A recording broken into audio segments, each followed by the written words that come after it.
Buenos días, chicos. Hoy voy a estar trabajando con ustedes el tema que se conoce como la sociedad en tránsito. El objetivo de este tema es que ustedes tengan una idea un poquito general de los procesos políticos y económicos que llevaron a la isla, o perdón, mejor dicho, que atravesó la isla de Puerto Rico, hasta llevarlos a lo que es la creación de la sociedad puertorriqueña en la actualidad. Obviamente, sería demasiado ingenuo de mi parte tratar de abarcar tantos temas con tanto tiempo de diferencia en una sola clase. Es por lo tanto que voy a dividir este tema en dos partes. Esta semana vamos a estar trabajando con la parte uno, que va a ser Sociedad en Tránsito desde el 1917 hasta el 1952. 1917 porque es el tema que ustedes trabajaron la semana pasada, que es el nuevo gobierno de la isla bajo la ley Jones, y los voy a ir llevando hasta 1952. La semana que viene, en una segunda parte, pues entonces los voy a llevar desde el 1948, que es con el establecimiento del primer gobierno electo de Puerto Rico, hasta pues la política actual. Obviamente me voy a concentrar en estas explicaciones en los elementos económicos y políticos. Eventualmente, pues trabajaríamos ya para las últimas semanas de clase, pues lo que es el contexto social, cultural, entre otras cosas. Vamos a comenzar. Básicamente hice el trabajo como si fuese una línea del tiempo, o por lo menos por fecha, para que sea más fácil la comprensión del mismo. Y vamos a comenzar con de 1900 al 1921. Durante ese periodo de tiempo inicia en Puerto Rico el proceso de americanización. Ese proceso de americanización, como ustedes discutieron y trabajaron en el tema la semana pasada, tuvo dos vertientes, a nivel religioso y a nivel con la educación. Así que yo me voy a concentrar un poquito en lo que es el tema del proceso de americanización mediante la educación. Este, Repasando, Puerto Rico fue invadido en el 1898 por Estados Unidos dentro del contexto de la guerra hispano-cubana americana. Estuvo bajo gobierno militar hasta el 1900, que en el 1900 se establece la ley Foraker, donde ocurre la división de poderes en ejecutivo, legislativo y judicial, con limitada participación de los puertorriqueños. Luego, en el 1917, pues entonces se firma la ley Jones, que modifica o enmienda lo que es la ley Foraker. Pero en ese mismo periodo de tiempo, entre el 900 al 1921, ese proceso de americanización mediante la educación se dio de la manera que ustedes lo trabajaron la semana pasada, que fue que en las escuelas se iban a enseñar las materias y las clases en inglés, en el idioma inglés. Esto pues presentó muchas dificultades para los estudiantes puertorriqueños. Obviamente no dominan el idioma. Para esto se trajo muchas maestras de Estados Unidos, y sí se dio el caso en que personal puertorriqueño se comenzó a capacitar para la enseñanza en inglés, pero principalmente las maestras eran estadounidenses que las traían para ese proceso. En el 1903 se funda la Universidad de Puerto Rico, antes se conocía como la Escuela Normal, y esta escuela era para la formación de maestros. Obviamente las personas se preparaban para la enseñanza de los estudiantes, y en este mismo contexto, pues se le presentó y se preparó, perdón, los maestros para la enseñanza en inglés. Como ya he mencionado, pues esto fue un proceso bien controversial, pues porque había mucho ausentismo por parte de los estudiantes. O sea, estamos hablando de un Puerto Rico donde había un nivel de pobreza alto. Entonces, muchos estudiantes tenían que abandonar las escuelas en edades primarias para irse a trabajar con sus papás en la tierra, en las tienditas o en lo que pudieran. También, como vimos, pues en las industrias de la aguja también se ponían a las niñas y a los niños a ayudar a las mamás a trabajar desde la casa. Pero la situación de la educación en inglés aumentó el analfabetismo, aumentó el hecho de que las personas o los estudiantes, mejor dicho, abandonaran las escuelas, porque si entre irme a trabajar para poder mantener a mi familia, ayudar a mis papás en ese sentido, o ir a la escuela, donde no entiendo absolutamente nada de lo que me están diciendo, porque es un idioma desconocido para mí, pues prefiero irme a trabajar con mis papás. Así es que por esto, en el 1921, la Asociación de Maestros de Puerto Rico se oponen oficialmente a la enseñanza en las escuelas en el idioma inglés. Y esa disputa, que se llevó obviamente hasta los tribunales, eventualmente hacen que se modifique y que la enseñanza de Puerto Rico vuelva a cambiar a el español como idioma principal, pero incluyendo entonces la clase de inglés para que vayamos aprendiendo lo que es el vocabulario, el idioma de la nación que está dominando a la isla. Ese es el contexto del proceso de americanización mediante la educación. Como ustedes trabajaron también la semana pasada, en el 1917, se aprueba la ley Jones. Esta ley pues mantiene la división de poderes en ejecutivo, legislativo y judicial, que es como están viendo aquí, ejecutivo, legislativo y judicial. Y a nivel ejecutivo, el gobernador va a seguir siendo nombrado por Estados Unidos. A nivel legislativo es donde se pueden ver básicamente los cambios principales en la ley, o las enmiendas a la ley Foraker, porque no solamente es que aumente el número de representantes, por ejemplo, en el caso del Senado eran 11 y ahora van a ser 19, en la Cámara eran 35 y ahora van a ser 39, sino que permite que ahora entonces los representantes de ambos cuerpos legislativos, tanto Cámara como Senado, sean electos por los puertorriqueños.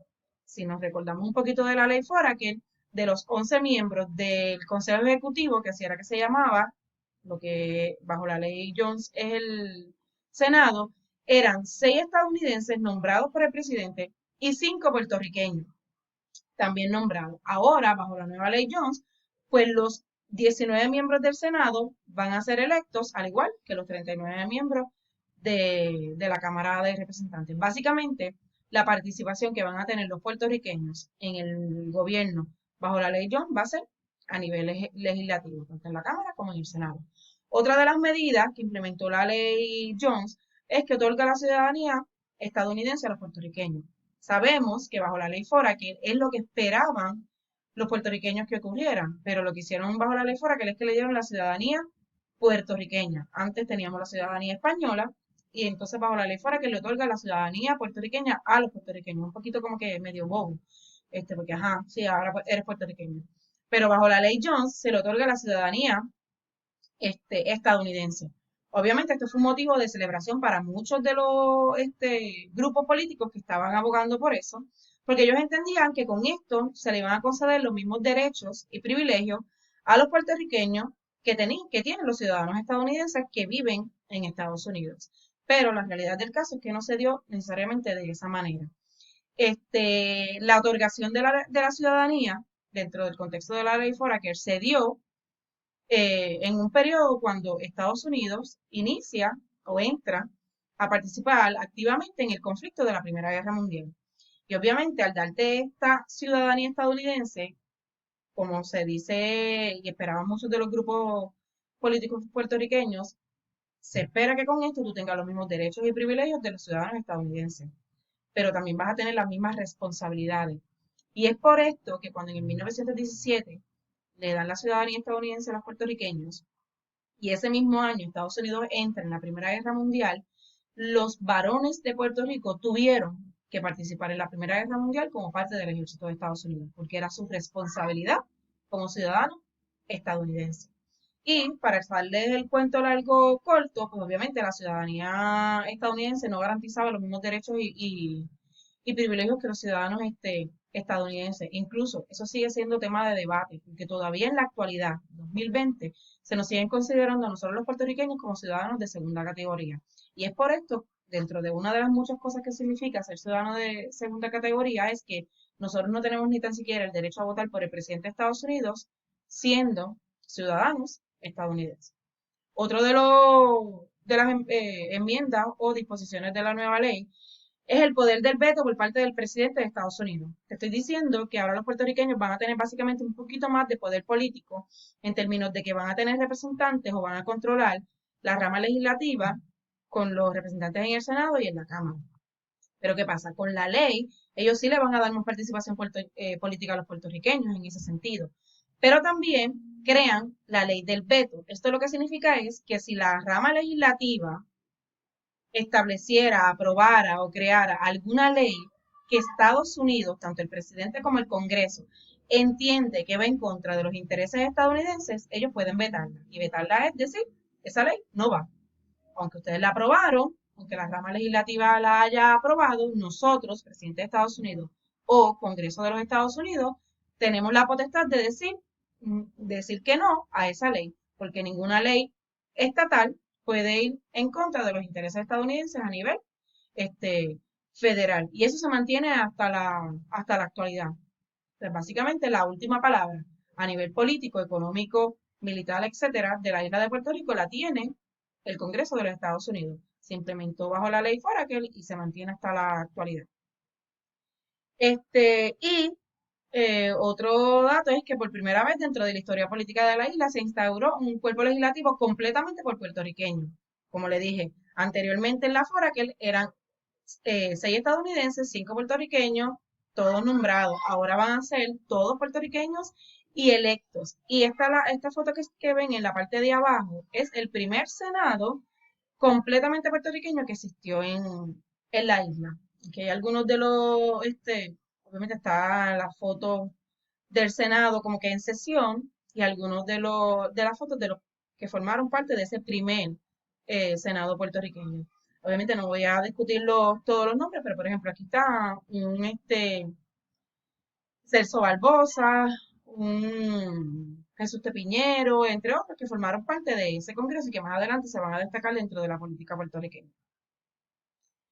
1929.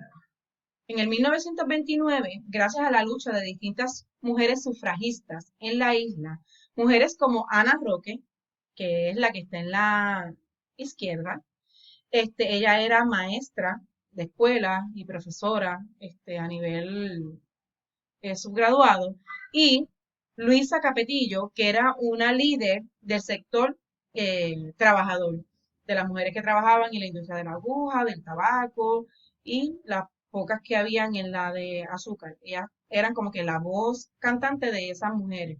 Y cuando habla que es la lucha sufragista, esto lo que significa es que ambas mujeres de distintas clases sociales, ella de clase alta, acomodada, que no tenía ningún tipo de necesidades, y Luisa Capetillo, de la clase trabajadora, clase baja, unen sus esfuerzos para luchar para que a las mujeres le permitan poder votar. Y gracias a la lucha que tuvo muchos años, gracias a la lucha de los distintos sectores y de ellas como portavoces de esa campaña sufragista femenina, se otorga el derecho al voto a las mujeres en el 1929. Originalmente ese voto iba a ser condicionado, o sea, que se le iba a permitir votar solamente a las mujeres que supieran leer y escribir. Pero, aunque era un paso este, condicionado, pero era un gran paso dentro de la historia de la mujer puertorriqueña, porque antes no teníamos ningún tipo de derecho. Y ahora, pues entonces se le va a permitir que las mujeres puedan formar parte de la elección de nuestros líderes a nivel político. Y es tan así la importancia de esto que en el 1932, María Luisa Arcelay, que es esta que está aquí entre medio de los varones, fue electa como la primera mujer en ocupar un puesto legislativo en la Cámara por el distrito de Mayagüez. No solamente es que entonces se le concede el derecho al voto a las mujeres, sino que entonces se permite que se elijan mujeres para formar parte de los cuerpos legislativos de Puerto Rico, tanto Senado como Cámara de Representantes. Fue María Luisa Arcelay, nuevamente la que está aquí en el medio, la primera mujer en que pasó a ocupar parte de un cuerpo legislativo. Y finalmente, en el 1935, se aprueba el sufragio universal, porque la lucha que había en Puerto Rico era un reflejo de la lucha que había a nivel mundial. Estados Unidos e Inglaterra fueron de los países que más lucharon por eso. Y en el 1935 se aprueba el sufragio universal y con esto lo que quiere decir es que se le otorga el derecho al voto a todas las mujeres. Ya no solamente eran las que supieran leer o escribir, sino que se le da el derecho al voto a todas las mujeres. Esto es un paso grande dentro de lo que es la historia puertorriqueña. En el siguiente video, pues voy a continuar con las otras fechas y explicándole esta primera parte de la sociedad en tránsito del 1917 al 1952.